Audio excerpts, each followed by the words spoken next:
খেলতে যাচ্ছি। টুকিমা, তুমি খেলতে যাচ্ছ? যাও, কোনো দুষ্টেমি করো না। ঠিক আছে মা, আমি খেলেই বাড়িতে আসবো, কোনো দুষ্টামি করব না।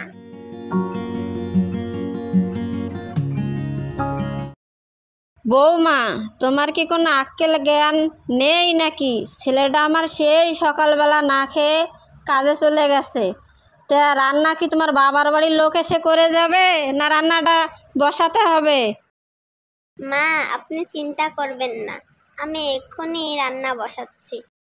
ঠিক আছে ঠিক আছে, যাও তাড়াতাড়ি রান্নাটা বসাও। যত সব ঝামেলা আমার কাঁধে এসে বসেছে। কি ব্যাপার টোনা ভাই, তোমার মন খারাপ কেন? না, ও কিছু না, এমনি। কিছু তো হয়েছে, তুমি যখন বলতে চাচ্ছ না, আমি আর তোমাকে জোর করব না। অনেক বেলা হয়েছে, চলো বাড়িতে যাই। খাওয়া দাওয়ার পর এসে বাকি কাজগুলো করব। হ্যাঁ, তুই ঠিক বলেছিস। খাওয়া দাওয়ার পর আবার কাজ শুরু করব। চল বাড়িতে যাই। মা, টুকি কোথায়? বাবা, টুকি তো খেলতে গিয়েছে।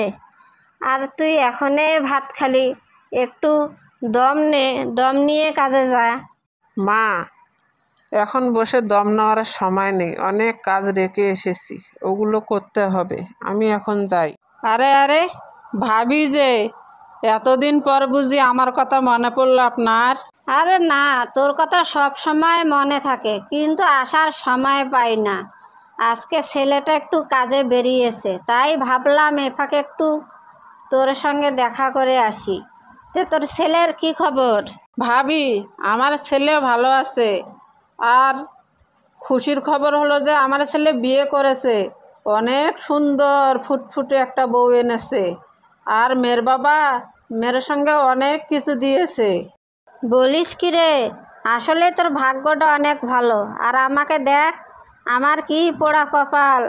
আমার ছেলেটা আমার কোনোই কথা শোনে না। কোথা থেকে এক গরিব ঘরের মেয়েকে বিয়ে করেছে, কোনো কিছুই সঙ্গে দেয়নি। ভাবি, ওসব কথা এখন বাদ দিন। তাছাড়া আপনার বউ তো কোনো কিছু না আনলেও অনেক গুণবতী, তাই না?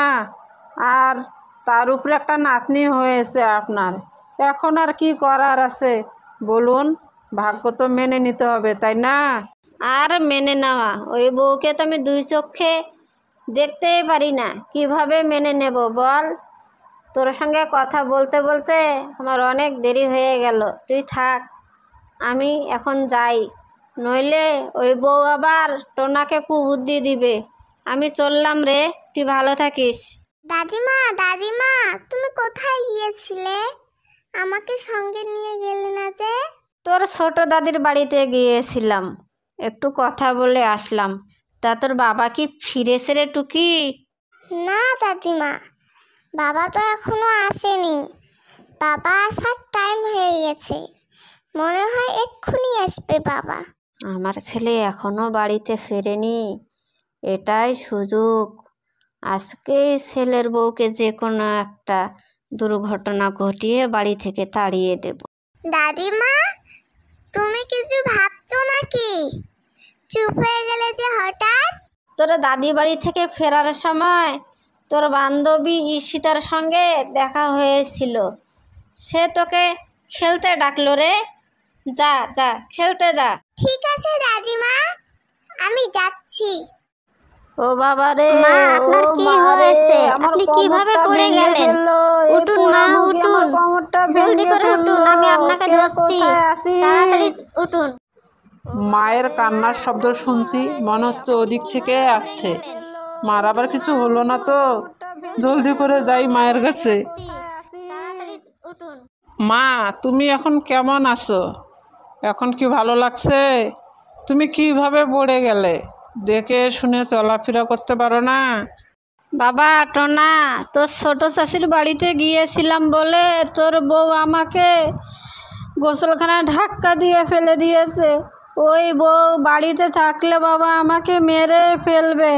আমি বলি কি বাবা, তুই ওই বউকে বাড়ি থেকে তাড়িয়ে দে বাবা, তাড়িয়ে দে, ওকে আমি সহ্য করতে আর পারছি না। মা, তুমি এসব কি বলছো? ও তোমাকে কেন ধাক্কা দিতে যাবে? আর তুমি ওকে তাড়িয়ে দিতে কেন বলছো? এসব কিছুই তো আমি বুঝতে পারছি না। কি ব্যাপার, তুমি মাকে ধাক্কা কেন দিয়েছো? মা কি দোষ করেছিল? না গো না, আমি মাকে ধাক্কা দেইনি। আর আমি মাকে ধাক্কা দিতে কেন যাব? মার চিৎকার শুনে তো আমি ওখানে ছুটে যাই, গিয়ে দেখি মা পড়ে আছে। আমি মাকে ধাক্কা দেইনি, তুমি আমাকে বিশ্বাস করো। শোন শোন টোনা শোন, তোর বউ আমাকে ধাক্কা দিয়ে ফেলে দিল আর এখন বলছে ধাক্কা দেয়নি। শোন বাবা টোনা, আজকে তোকে আমি বলছি, তুই যদি ওই বউকে বাড়িতে রাখিস তাহলে তুই আমার মরা মুখ দেখবি। এখন ভেবে দেখ, তুই আমার মরা মুখ দেখবি না ওই বউকে বাড়ি থেকে তাড়িয়ে দিবি? মা মা তুমি এত বড় কথা বলতে পারলে মা? ঠিক আছে, তুমি যদি চাও ও এই বাড়ি থেকে চলে যাক তাহলে ও চলে যাবে। তারপরেও তুমি মরার কথা মুখে নিও না মা, আমি তোমাকে ছাড়া থাকতে পারবো না। শোনো টুকির মা, সব কিছু তো তুমি নিজ কানে শুনলে, নিজ চোখে দেখলে। আমার কিচ্ছু করার নেই, তুমি এখান থেকে চলে যাও। বাবা বাবা, মা এবার থেকে চলে যাবে, তাহলে আমিও মার সাথে এখান থেকে চলে যাব। টুকি মা, তুমি এসব কি বলছো? তুমি যদি চলে যাও তাহলে বাড়িটা আমার ফাঁকা হয়ে যাবে। তোকে ছাড়া তোর দাদিমা আমি কিভাবে থাকবো বল? তুই যাস না মা, তুই যাস না, তুই এখানেই থাক আমাদের সঙ্গে। বাবা বাবা, তুমি যদি এত বড় হয়ে তোমার মাকে ছাড়া থাকতে পারো না, তাহলে আমি এত ছোট হয়ে আমি মা ছাড়া কিভাবে থাকবো? হ্যাঁ আম্মু, চলো এই বাড়ি থেকে, এই বাড়িতে আর এক মুহূর্ত থাকবো না আমরা। টুকি, দাদু ভাই, তুমি এসব কি বলছো? তুই আমাকে ছেড়ে যাস না দাদু ভাই, আমি তোকে ছাড়া থাকতে পারবো না। দাদিমা দাদিমা, আমি জানি আমি চলে গেলে তোমার আর বাবার খুব কষ্ট হবে, কিন্তু তার চেয়ে বেশি কষ্ট হবে আমার মাকে ছাড়া থাকলে। তোমরা যদি আমাকে এই বাড়িতে রাখতে চাও তাহলে আমার আম্মুকেও রাখো, নহলে আমি এখানে থাকবো না। দাদু ভাই, তুই এ বাড়ি থেকে কোথাও যাবি না, আমি সে ব্যবস্থা করছি। তোর মা এখন থেকে এ বাড়িতেই থাকবে। আমি লোভে পড়ে অন্ধ হয়ে গেছি দাদু ভাই। আসলে তোর মা অনেক ভালো, ওর সাথে আমি অনেক অন্যায় অবিচার করেছি। আজকে যে ঘটনাটা ঘটেছে সেটা আমি নিজে ঘটিয়েছি। আমাকে ক্ষমা করে দিও সবাই, আমার ভুল আমি বুঝতে পেরেছি, আর কখনোই এমন করব না।